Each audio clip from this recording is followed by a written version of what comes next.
Dobar dan svima, odnosno, kako bi rekao, na bilingvinalnom good evening, good morning, good day to everybody. With our co-speakers in LIT, the new episode. We have Luca, Stanja, and I hope we will have Andreas, who is here, and he will be back. Oh, he's here, yeah, he's here. Hello, Andreas. Nice to see you.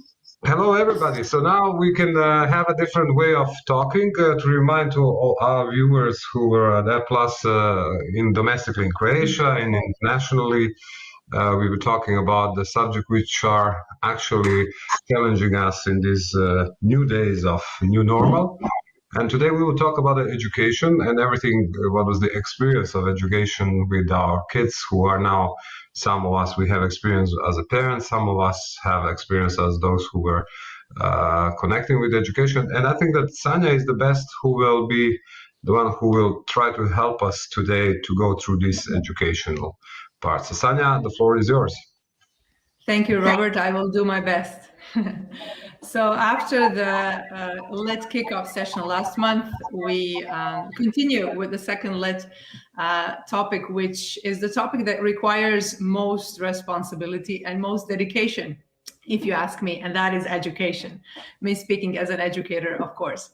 So first, I must express gratitude towards every single committed educator that has crossed either my path or the path of my kids, because I know their impact is game-changing and it makes a total huge difference.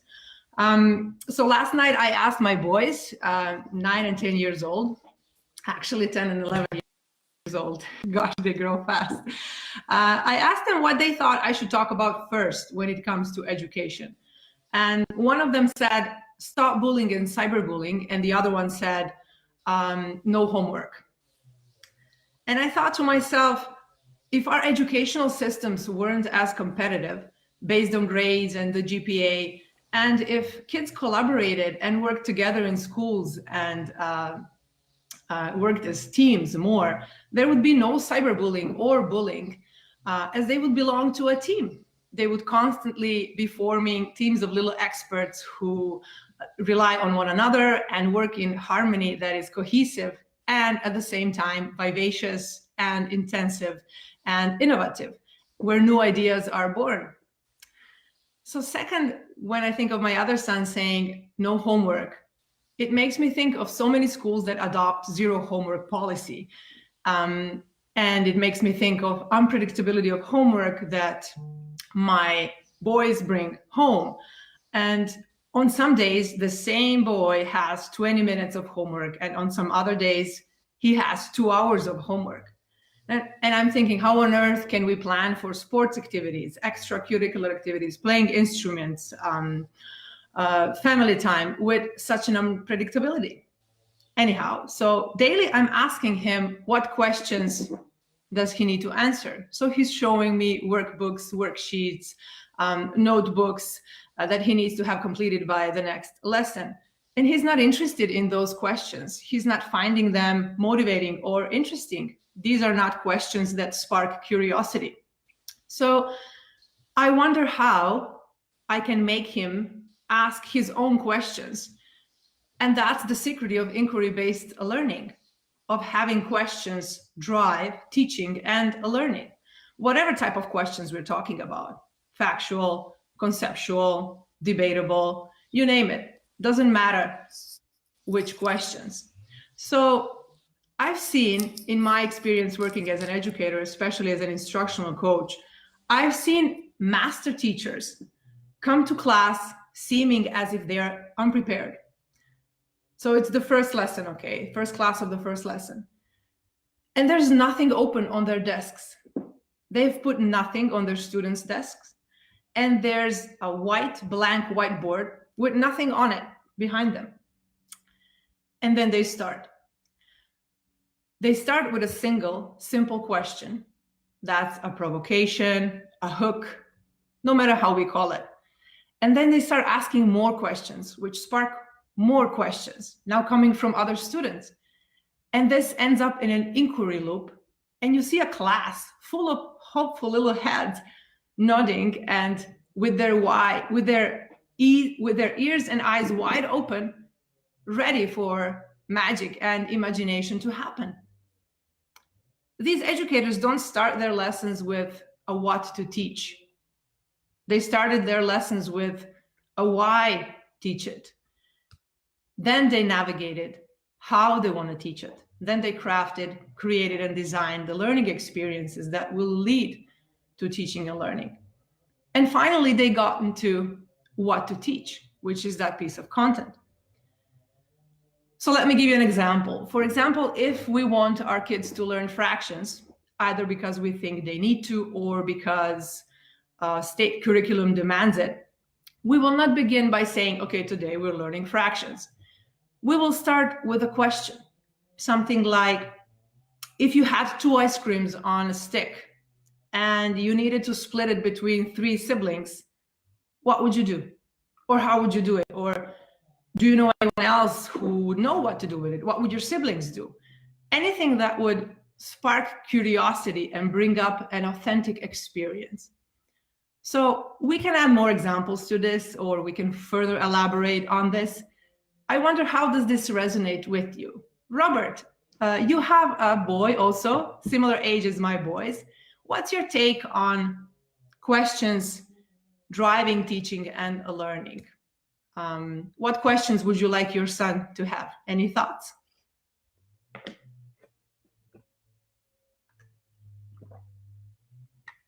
Robert,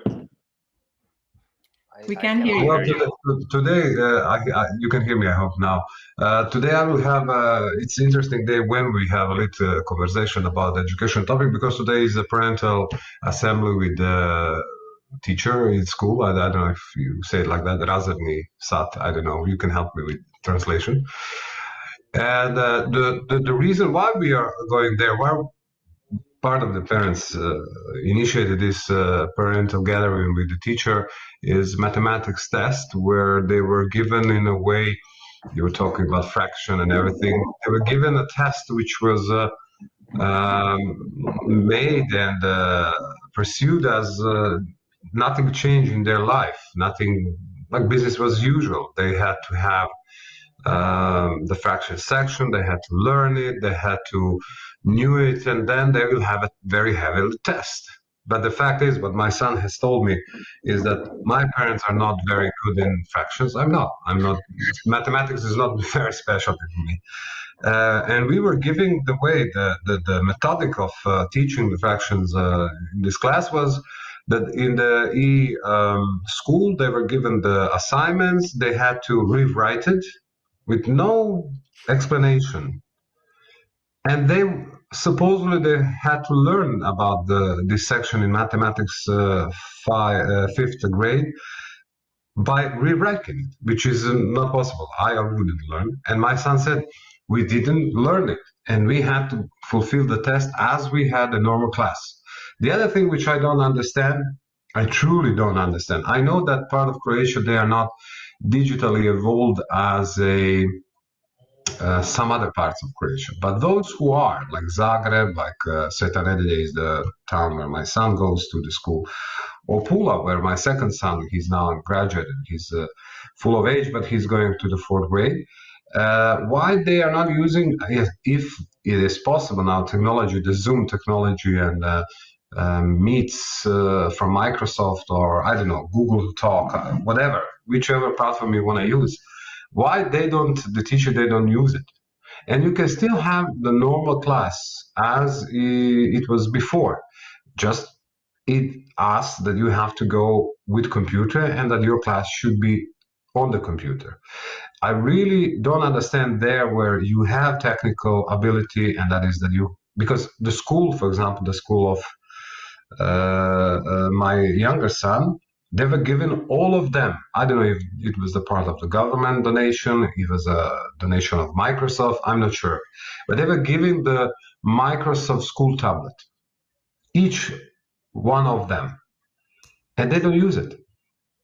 I mean, why did you give them the tablet if they are not using them for the classes? Nothing, just to check the mail, just to check the assignment, and that's it.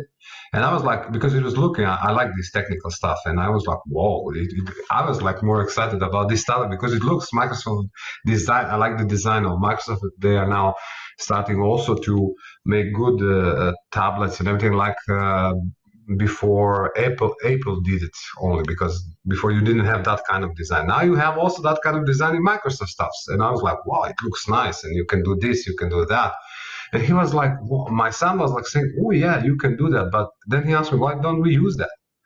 So my question is, if you have a digital era, if you have a digital unfortunately, reason why to use it, because we didn't use it because we have it. We started to use digital possibilities in school education because of the COVID. Why don't we use it? The answer is that not many teachers, as far as I understood, feel comfortable in using digital tools. And I can understand that, because you have teachers who are near to the pension, and of course that the technology at their time was not the same as it was today. But then the school, every school has the teacher of informatics. Even my son now has an informatics. Why it wouldn't be, in a way, how do I say, friendly to be a teacher who will help to the older teachers how to use Zoom, to teach them, to be at the class if something happens badly. Because when we have, I know what is with their problem. We had a technical problem before this show started, and then we checked out the tone, the audio, the video. And if that happens to a teacher who is a little bit of higher age, I know that it's stressful for him, and I know it puts him in a position that he get nervous only because of technical stuff, because of the Wi-Fi and everything. And the other thing is that probably in the 5th grade, those students are more adaptable and knowledgeable about techniques than he is. So it's a little bit of authority change. But I think that that's one of the things which when I'm talking about COVID and what happened with them, if we have to. We have a situation that again some of the schools will go again online. But if we have to do that, I think that we should do physical distance, but not social distance. And I don't know why, even though we are not using digital tools in school education, not to be social distance. We are not using it. It's hard to keep up with tech savviness, Robert, with teachers, as you said. Even if we didn't have those class of informatics, that are, again, isolated classes where teachers teach students about technology, even if we did have tech-integrated teaching and learning, still that would be, to a great extent, obsolete, because we might switch from handwriting, which is, again, not so much today's skill, into typing, and teachers then would want to teach typing skills, which is again obsolete, because as we know, we have voice recognition apps. We can just speak into a Google document and it will type our outputs to a 90% correctness. So it's really hard. I really empathize with teachers, as it's super hard to keep up with the tech savviness and the technology. But I agree with you, like those experiences are being irrelevant as they are not being relatable. I'm sorry, I can emphasize, as you say, but let me be again the devil's advocate. I emphasize firstly with the medical workers. To be in a COVID department of a hospital for months, for days, for 24 hours, seeing people dying in your hands, I think that is hell of a stress. To be a teacher, working from your home, working in I know it's stressful also in a different way. It's stressful also for the parents, because now we are all in the home, we have to do my job and then help to our kids with the school. It is stressful, but it's not stressful as being a nurse in the COVID department of the hospital. So I think that we are exaggerating about this stress which is given us in some days, because I can emphasize with the teacher, it is much more to do, it's much more different, it is a stress, but when you have a problem, remember your co-citizens who is unlucky to be a teacher, but he's a medical brother or medical sister, nurse, doctor in a COVID department. That's stressful. Robert, you were mentioning technology, and you reminded me of one good story of how computers are made. So how those big companies who build processors and computers work. So First of all, I think schooling system, education system is built by society, and somebody years ago made this system up, and we didn't change it for a long time. And learning remotely is not a new thing. It's much older than learning in a classroom. So it's made by a society. And what we have now is a schooling system where you learn from recipes. You have something that is very efficient and you just repeat it and you don't understand it. And the difference is, for example, if you have a recipe, if you make bread, you know that you have to mix flour, water, eggs, add yeast, and let it grow, and then you put it in a pan and you bake it. And you follow a recipe, you get the bread. You get really good bread. But if you want to understand it, you need biology, chemistry, understanding the wheat grinder, the supply chain, like all of these things. So understanding cooking makes you understand how to bake bread, but also how to make a sandwich, omelette, vegan meals, vegetarian meals, chicken, whatever. So if you want to be an expert in education, you gotta understand how it works. And for example, in building computers, what I mentioned is it's a common practice that, for example, you build a computer. If you want to build it 10% faster, you just add a new piece. You just add a new piece or extend it, make it bigger. But until one point when the computer is too big and fundamentally you cannot make it faster. So at some point, you need to rewrite it. And those big companies like Intel, AMD, they just rewrite everything. They start everything all over again every, let's say, 10 years. And we never did it in education. We have a good recipe that we followed for a long, long time, but the world changes and things change, variables change. We have a lot of technology that we can use now, but nobody thought, not nobody, but the things should change and should involve those new variables. And we should rewrite what the education system should be.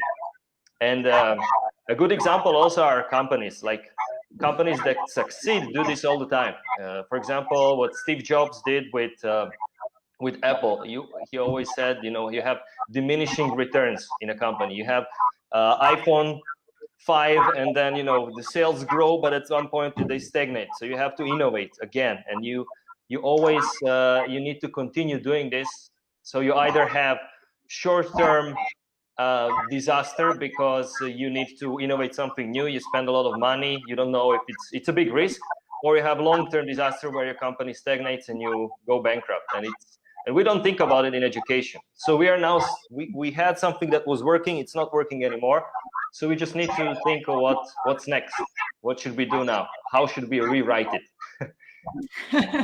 I see that I have two antagonists here as an educator. It's a hard job on me. Thank God Andrea still hasn't said anything. This is He could be the third antagonist, but I'm saying it might be. I'm scared. But listen, I'm not the one who is antagonist towards the educational professional, the pedagogist, the teachers and everything. I really do admire what they are doing, because you have to remember the half of our day, they are the one who are taking responsibility of educating our kids. And I do respect how important their work is, and I admire what they are doing, especially in the environment. I don't know how it is in Malta, in Western Europe, where the authority has been diminished of the professors in the schools, because in Croatia you have so many I don't know how to say, visual parents who want to have that their kids are having all A's and they are making great pressure on the professors, and it is a thing where even the kids, they're seeing that if they get a B or F, they will just tell to the parents that it is unjust, and then the parent will come and they will fight with them,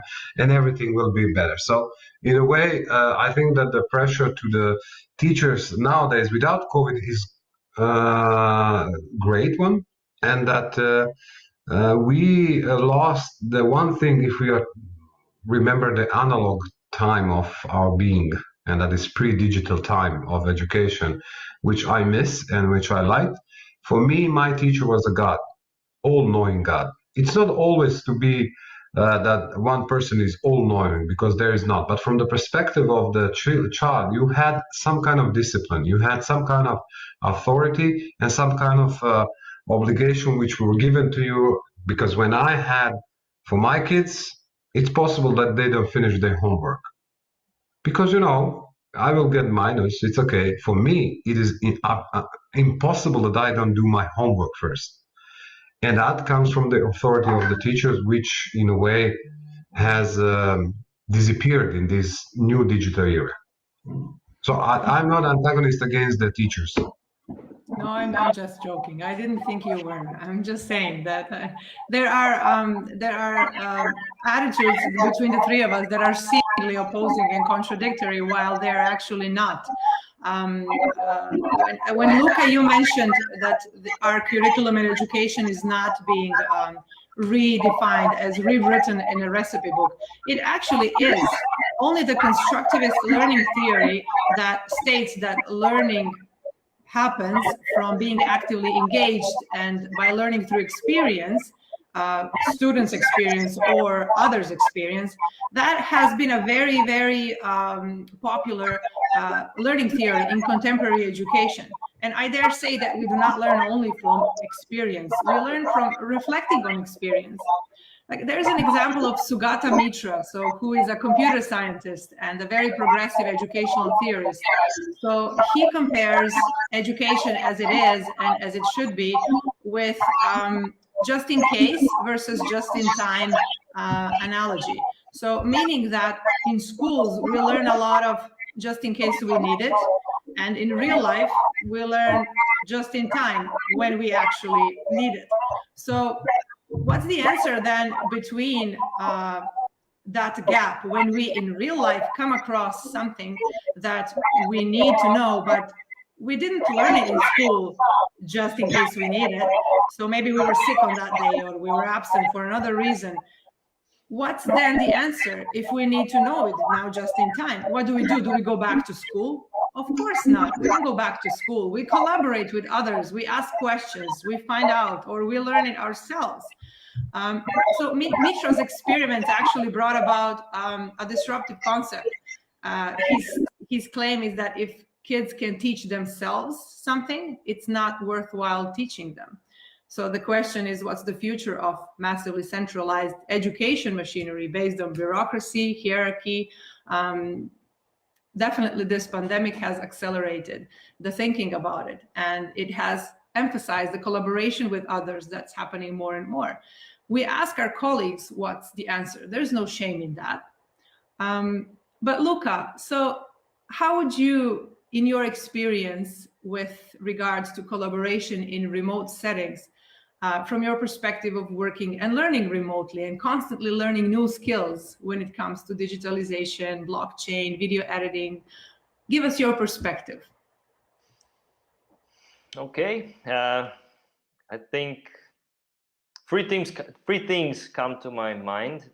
First one is communication, which includes also documentation. So I would say it's important to over communicate, because if you're not next to each other, of course, you don't have the advantage of understanding everything you're saying.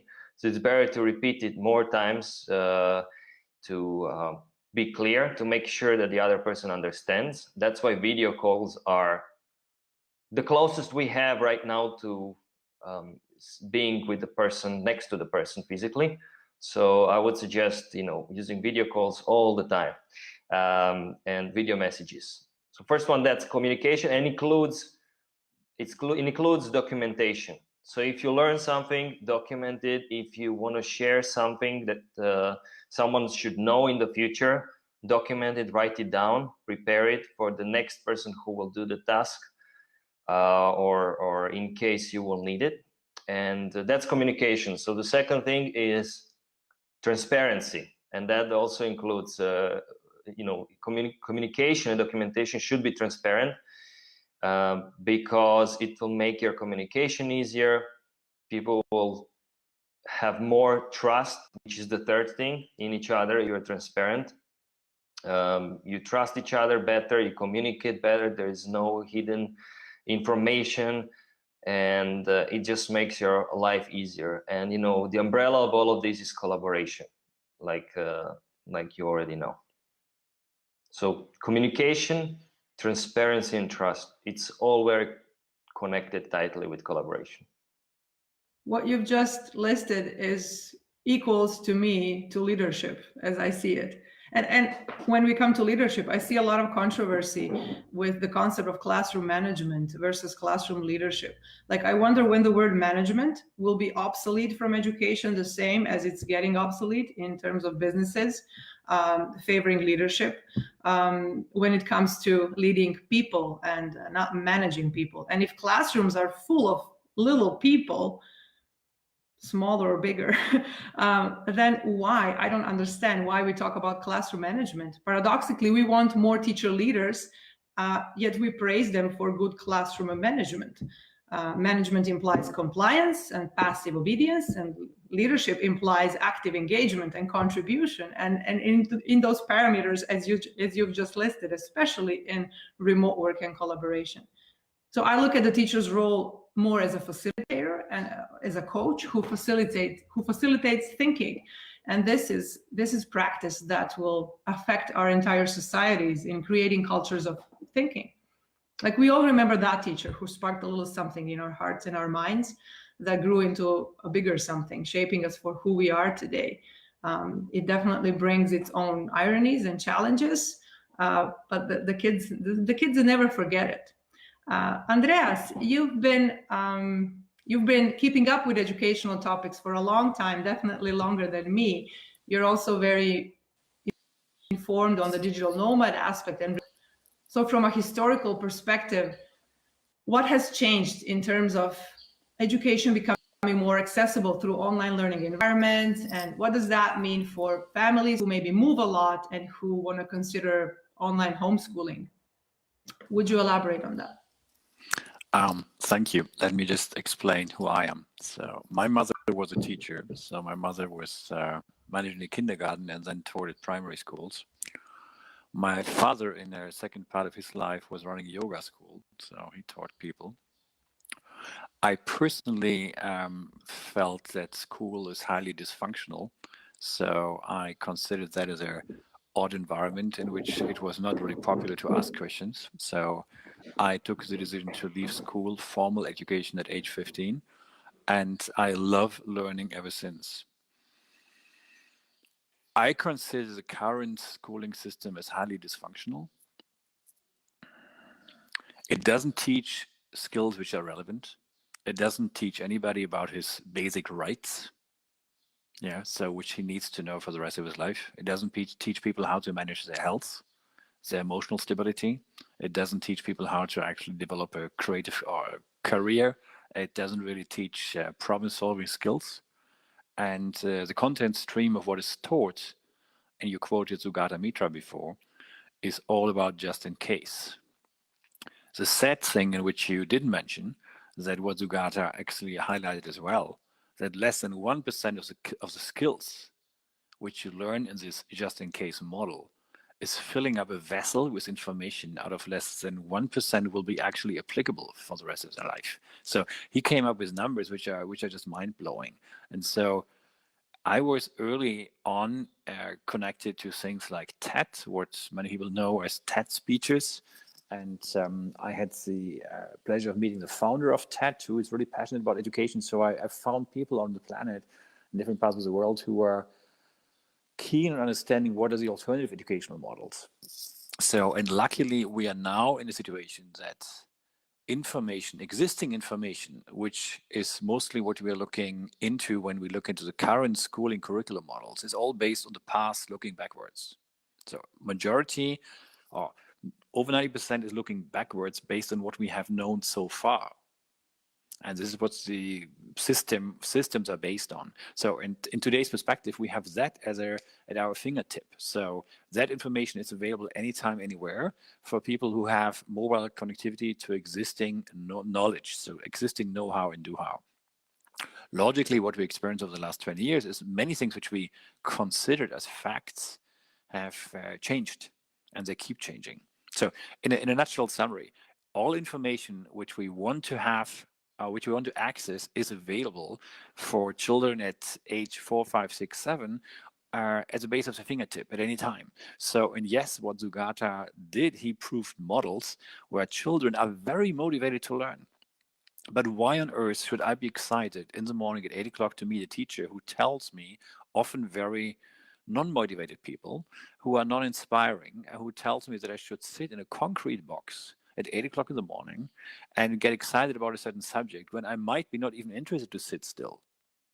So we are putting kiddos into a model so far where we put them into a concrete box at a certain time and saying they should get excited about whatever the teacher comes up with, which is currently based on the existing curriculum for a certain age group.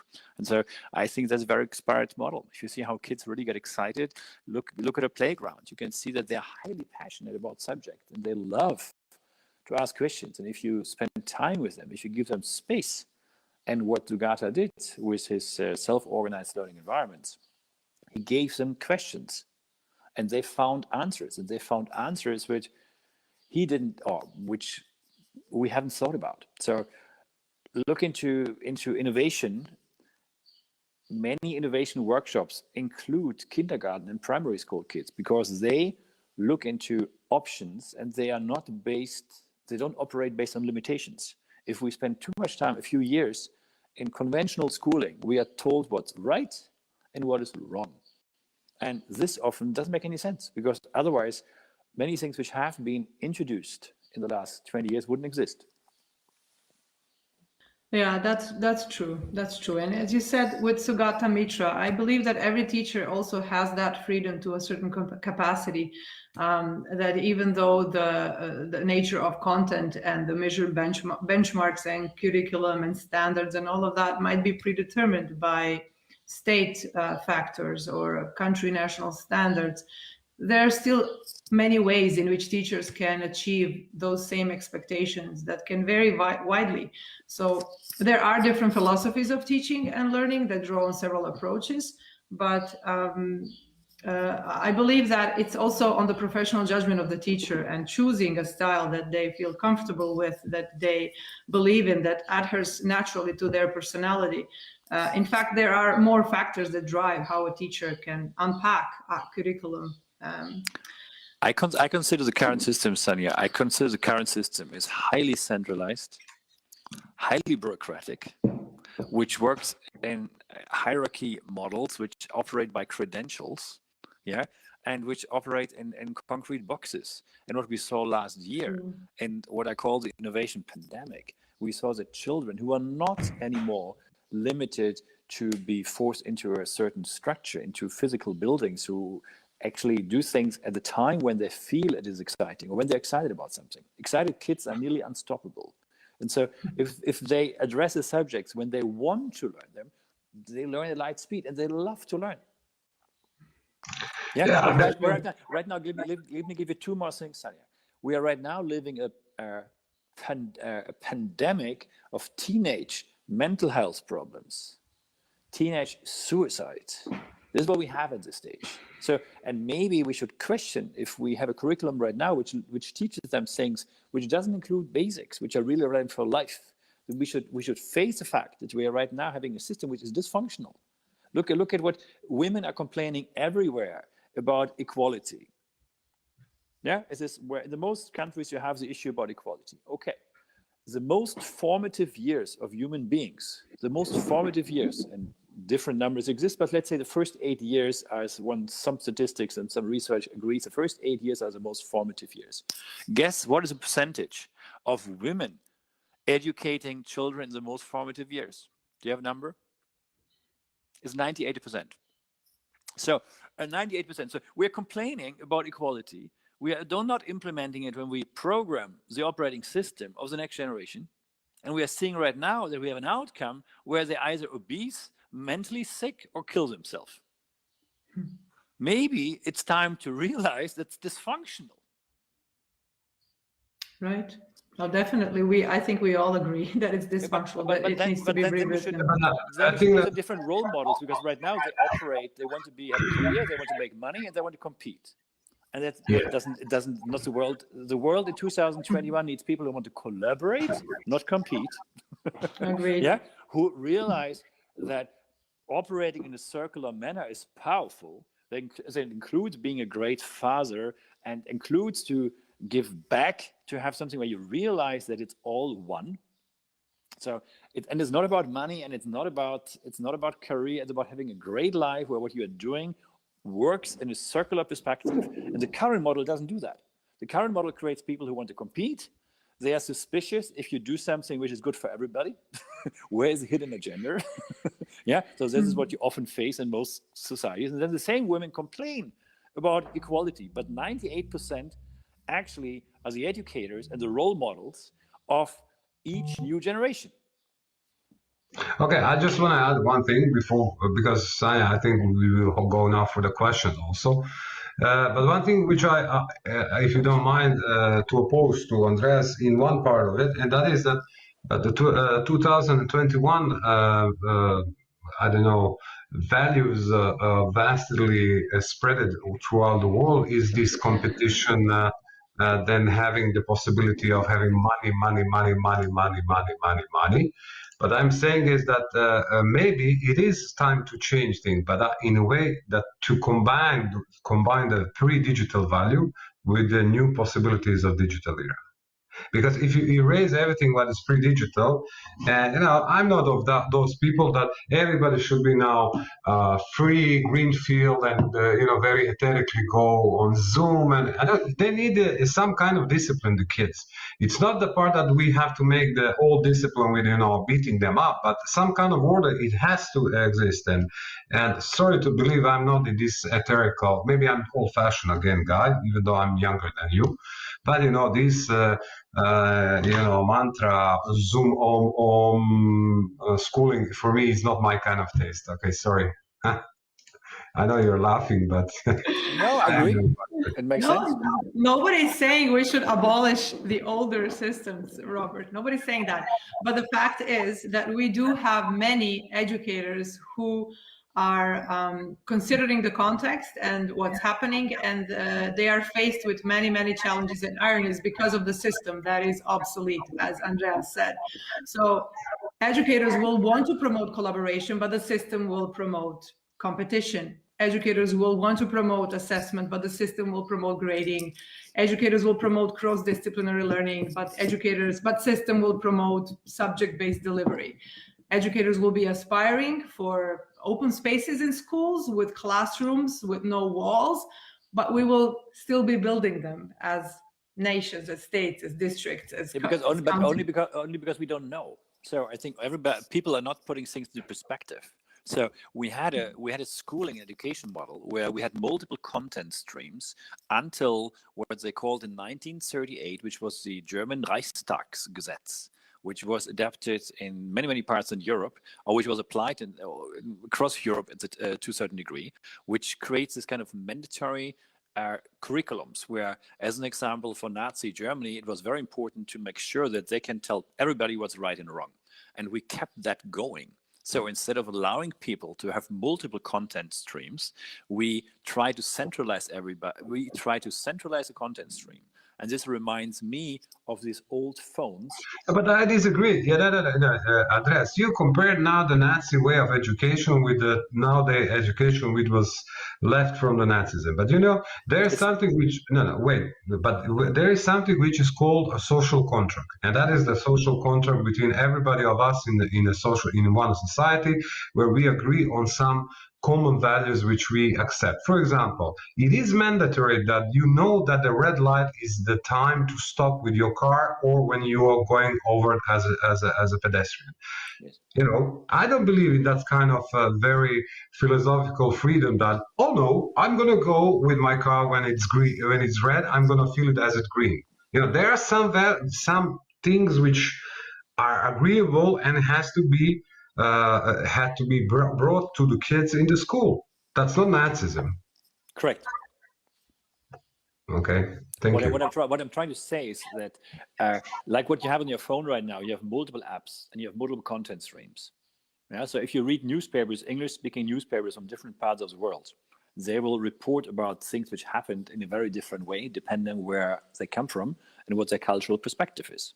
And what we see right now, that in today's world, it's very important to understand that content stream comes from different angles and can be differently looked at. So problem-solving skills which allow that to consider are not actually taught at school. So this is a basic thing, Robert. And yes, you're right. It's very important to have the basics in place. But then again, for the basics, there's so many things missing. We're not teaching how to do basic contract negotiations, how to do financial transactions, how to read a loan agreement. People are often challenged if you ask them what the effective interest rate is. Yes. They don't know. They don't read their loan agreements. Yeah. So, and this is just fundamentally wrong. They do not know about health management. They believe a pharmacy is a solution for health management. It's not.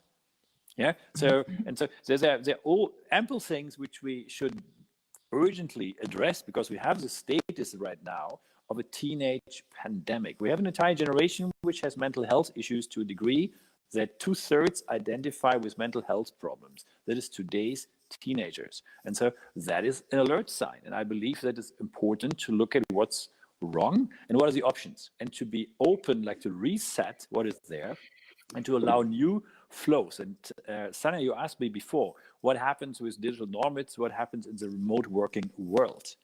People are using content stream from different parts. And as an example, in Florida, they introduced a virtual school over 20 years ago, a state school. And yes, they have teachers from across the world. They follow still a curriculum, correct, but more of a contemporary curriculum. But they actually created a model which allows you to get access from across, not only from vertical, so you say, this is the right and wrong model because it comes from Croatia. And when you go across the border and have a different content stream because that's their content stream. No, that expired. Yeah, so you see what you do with R+, you're reaching people across borders who are able to relate to the language or who are able to relate to the content. It's not anymore territorial. It's an open border concept, and education works like this. This is why we are using right now a system which was not created in Croatia, while we are driving cars which are probably not from the neighborhood. So you have an open border life, but you're still operating in a vertical content stream when it comes to curriculums. That has to expire. Exactly. Those different content systems can coexist. And there are examples of holistic, inclusive, cross-disciplinary educational models, like the Nordic Baccalaureate that originated in Finland, like the International Baccalaureate that originated in Switzerland. But the problem with those educational systems is that they often do not match the state requirements, because the state requirements will foster competitiveness for university placements, for scholarships, for different tuitions, for enrollments to various schools. They are still, in most of the countries in the world I know, are based on the GPA, which is super contradictory with any educational philosophy. I know, Sanya, my first business partner was the first CEO of a German DAX 100 company who never finished his studies. It was a big issue in Germany, and he doesn't have a PhD. Oops. Yeah, but you know what? He changed the entire company with 220,000 people, because we learned so much by getting our first businesses off the ground, which is highly relevant. And so you see now that big companies like the Googles and the Teslas of the world, and even the Mercedes of the world, and the Audis or Volkswagen, they're looking for people who can think what we call outside of the box. And why do they call it outside of the box? Oops, because during school, we kept them all in the box. So you are correctly saying that the limiting factor is the requirements from the state. But you know what? Who cares about the state? Yeah, WhatsApp doesn't care. WhatsApp doesn't care about the state. Many things don't care about the state, and they influence the entire planet at light speed. Yeah, so it's an expired scenario. The content stream should not be determined by the state. I believe the future will be, and it will happen very fast, that people don't want to go to college anymore. Yeah, but that's not the answer. What we want is that we shouldn't abolish the institution which have been built for centuries, an educational institution. We should change them. No, but they like anything else, they should update. And yeah, I agree with the update. Yeah, but that's a reform, not abolishing. Yeah, that's what we were talking. That's what I mentioned in the beginning about just rewriting what school should be, about understanding and not the recipes. You can have the recipe, but then you will have what we have now, people who know all the dates and history, all the wars and the war leaders and how many people died, but have no understanding of why it happened, or if that's interesting to them. Or what we have now in technology, what it allows us is to track what people are interested in. And if you have out of 10 points, if you have 1 point in history but 8 in maths, then it's obvious that that person loves maths. And nothing is black or white. And our schooling system, institutional schooling system right now, as I see it, is black or white. Everybody is either black or white. And if you love something more than you love something else, nobody adjusts to you. You have to do it in your free time. And then the government and the institutions, the system wants you to be better, to still, be above average or above the average, but you don't want it. And then you waste your time, and you wake up one day when you can think, if you can one day think independently, and then you realize what you did. and like, okay, everybody lives their own life, but if you look at the whole thing as a society, everything is made up by people like we are here now talking about something. They realize, okay, we're going to do it this way, and that's it. But you don't have to. And it's no different if you don't. And the fundamental issue, Robert, I believe, is that information is accessible. When I left school at 15 and I continued loving to learn, I always made it my philosophy to know somebody who has the answer. So I told people, I don't have to know, I have to know whom to call. So if I need an answer, I need a solution just in time, I have to figure out who knows more than I do, and there's lots of people. And I have to have the right phone number, and I have to make sure the answer is the phone. It's even easier nowadays because you can Google many pieces of information and you can access solutions and inputs in that manner. So we will never be able to compete with absorbing information, which is what most schools are based on. We need creativity and problem-solving skills. That's the core thing. We have to understand how to do emotional management, because this is what computers cannot do.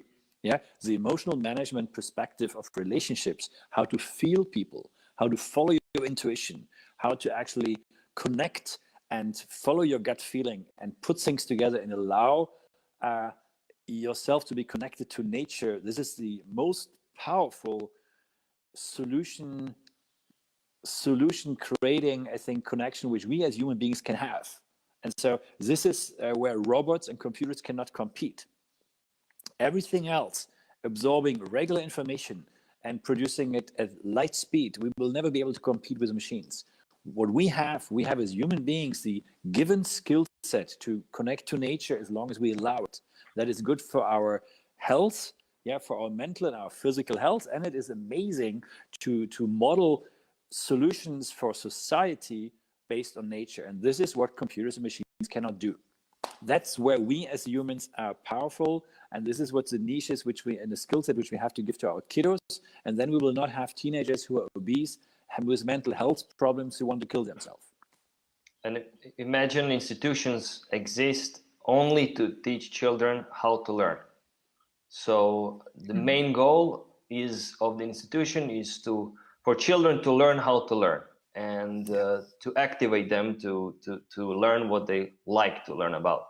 And then you have people who, at any point of their life, if they are interested in something, they can learn it quickly, because who cares about some statistic or something like you're learning about chemistry if you don't like it? But if you do, and at 45, you can just go online and learn it in 10% of the time.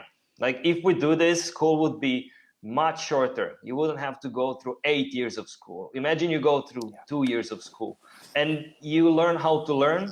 You continue getting empowered to learn. No, I disagree and totally everything else is about differentiating yourself from the robot. I disagree with you. I mean, 2 years of school and then going away. There is one thing which you are keeping forgetting, and I don't know, Sunny, if she wants to say something about it. There is the part of your life which is called adolescence. Dakle, when you are in Croatian, adolescencia, when you are in this age, this formative age, you need to have some kind of guidance. And I agree that this kind of guidance we had before should be reformed, should be having a new way of curriculum, new way of didactics and methodics to teach children. And I agree with Andreas that you have to be aware of the fact that there are several possible sources of knowledge, not only one as before, monolithically way of doing it, but to leave them alone after 2 years and believe that the grass will bring beautiful daisies, I'm not. Robert, what if you leave them alone from the start, so 0 years, and the only thing is you allow them how to learn? And one more thing. If you you need some, you say you need some for adolescents, you need some leadership. What if you just let them? You create an environment where it's not called schooling. We don't even call it school. They're just an environment where they are. You have a spectator that leads them to learning. Old-fashioned. It looks like the Netflix serial, like Tribe of Europe. And I like your perspective of utopia, but for me, this is not the way of living for our kids. I'm telling you as a parent, maybe I'm wrong. Okay, I believe it can be much shorter. And if you look at in a day, a child is at school just to leave parents alone, and there's 8 hours there in school listening to some boring professor, old guy who never did anything in his life and talking about something they don't enjoy. But let me finish. What if there was 2 hours, just 2 hours, instead of 8 about listening about things that they don't give a thing about, and just 2 hours of listening or being led to learn about something they like? Then you can say instead of 8 years, you have 2 years. But in terms of calculating how many hours they spend in a day in this physical facility behind closed doors, when you have to ask someone to go to pee and you want to say something and you're going crazy just to scream or do something about it. You have too much energy. I don't think the problem is the amount of hours, not the quantity of those hours. The problem is the quality of those hours. Like, the time can be structured differently, as it is in many international schools. That's not a case scenario for local schools, but I'm hoping that it's getting there. What I want to say is that that person, Luca, who you called spectator, yeah. So it's much harder to be that facilitator, the coach, the supervisor in the classroom than the traditional teacher, because it's not that you sit and watch kids and just worry that they don't kill themselves among themselves. Is that you need to be guiding them, facilitating their game or their learning or thinking. You need to be provoking. You need to be provoking them. You're on your toes all the time. It's so much harder. So much harder. It's that's different. Why it should be 2 hours per day, so you don't get too tired. And I do it with my children all the time, Sanya, and I don't agree that it's harder. It's different. It's harder than reading from a textbook. Yeah, but I find reading from a textbook, I would fall probably asleep based on boredom. I think there's nothing more stimulating than coaching kiddos and making. But listen, the world is not shaped by Andreas or by Robert or by Luca or by Sanya. Sure.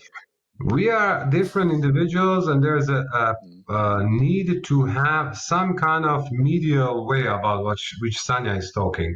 And this medial way where we will adapt our education to the new needs of the kids, that's one of the part, and the fact of the new era, the digital era, and all the tools which were given. I think about that, and what we can talk about, because I'm not a professional, I'm not a professor in the school, and I can talk as a spectator, as a parent. And for this deeper discussion, we need maybe more people who are involved in the pedagogy, in the educational part in Croatia or regionally, and see the experience. But what I'm saying at the end is that we need to reform schools, but not going in the way of shorting them because l'art. I'm sorry, Luca, what you're saying is, for me, is l'artism. And that is, let's shorten them and everything will be better. No, we have to seriously think about how to, because there are international excellent schools who are not shortening the time of being in school. They are shortening the ways of being in the school. And maybe there are 8 hours in the school, but very interesting way of school. Sorry, I was I'm a little not bit. saying it should be this way and nothing else. I'm saying hypothetically, most of these hours are being wasted right now, based on my experience of Yeah, school. but let's not abolish them, but change them, Luca. Not abolishing, change them. Luca, Change.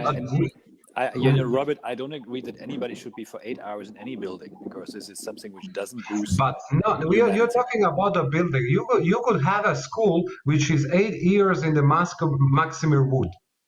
That's perfect. There What are I'm schools saying like is that. So we are changing them. You're not abolishing.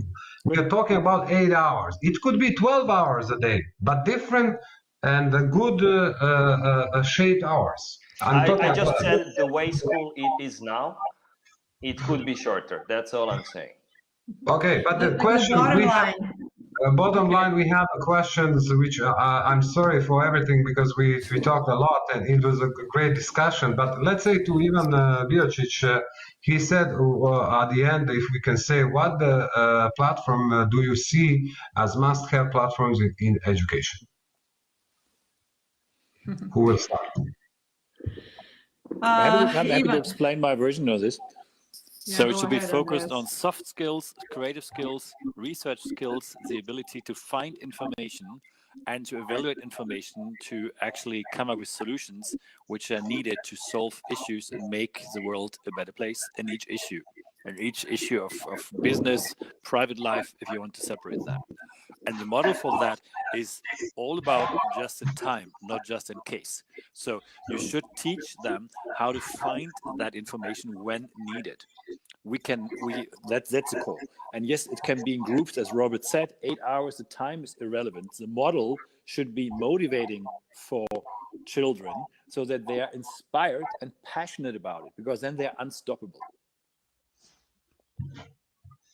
And when you even ask about platforms, like there's no single solution. There's not a one platform that's a one-size-fits-all platform. Sanya, there are multiple platforms. There are multiple platforms. Yeah, so you know what? Exactly. Remember how we teach right now. We teach history mainly from a book or things. So you have VR glasses. You can do geography by actually walking on, experiencing the North and South Pole. So yes, there are multiple platforms where we forget about books. Books are utterly boring for most people. Imagine science with VR glasses. Exactly. You know, I love learning about history, but you know what? Or when I remember my Latin classes at school. Hallelujah. So I would rather have VR glasses and experience the old Rome. And then you know what? Wow. And this is, by the way, the language. This is a different way to learn Latin.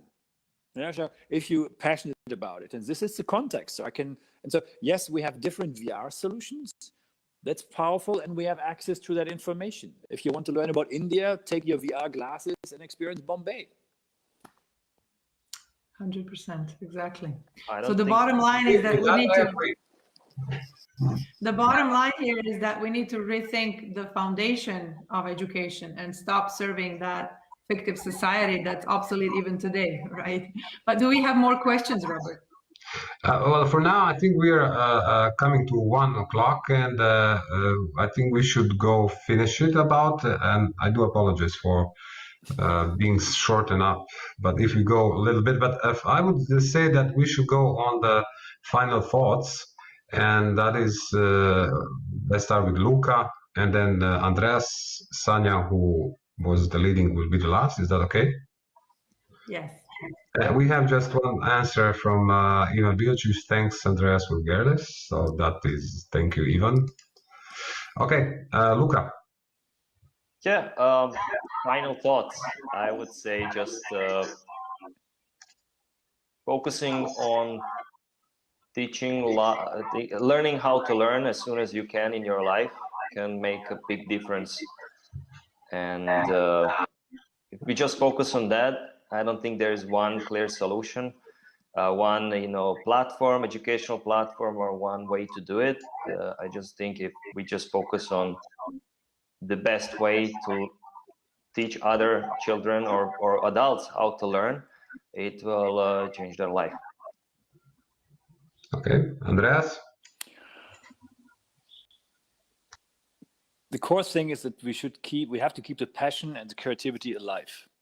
What you see from scientific research, NASA included, that kindergarten kiddos have a creativity level and a problem-solving skill set, which is 98%.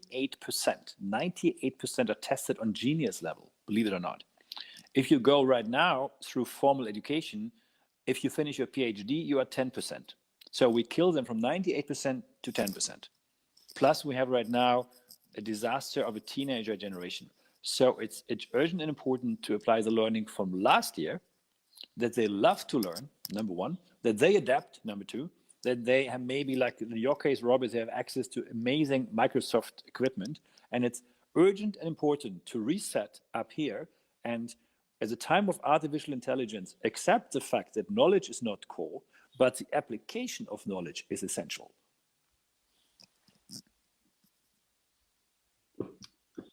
Okay, Sanja? Thank you, Robert. As finishing thoughts, I'm going back to questions-driven teaching and learning, as I believe that questions, asking the right questions in the right time, is the strategy that can spark curiosity and make magic and bring imagination to surface with kids. And that is what we need.